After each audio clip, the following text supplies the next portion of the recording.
ज्यादा पुण्य किसका। वर्धमान नगर में रूपसेन नाम का राजा राज करता था। एक दिन उसके यहाँ वीरवर नाम का एक राजपूत नौकरी के लिए आया।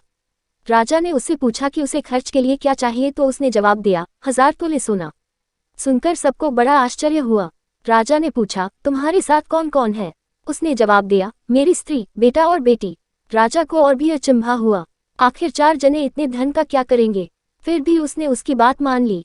उस दिन से वीरवर रोज 1000 तोले सोना भंडारी से लेकर अपने घर आता। उसमें से आधा ब्राह्मणों में बांट देता, बाकी के 2 हिस्से करके एक मेहमानों, वैरागियों और सन्यासियों को देता और दूसरे से भोजन बनवाकर पहले गरीबों को खिलाता, उसके बाद जो बचता उसे स्त्री बच्चों को खिलाता, आप खाता।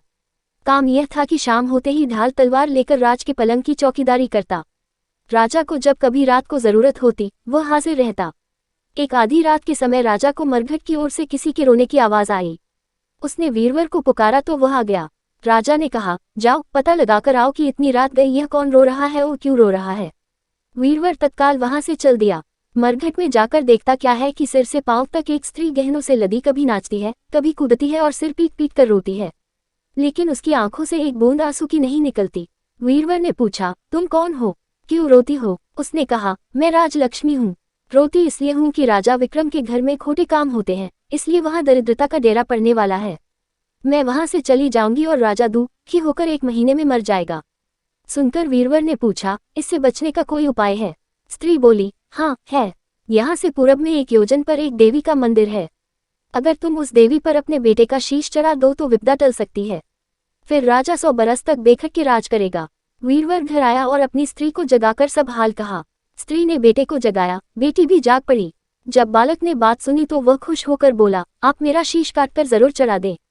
एक तो आपकी आज्ञा, दूसरे स्वामी का काम, तीसरे यह देव देवता पर चढ़े, इससे बढ़कर बात और क्या होगी।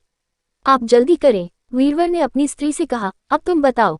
स्त्री बोली, स्त्री का धर्म पति की सेवा करने में है। निदान। चारों जने देवी के मंदिर में पहुंचे।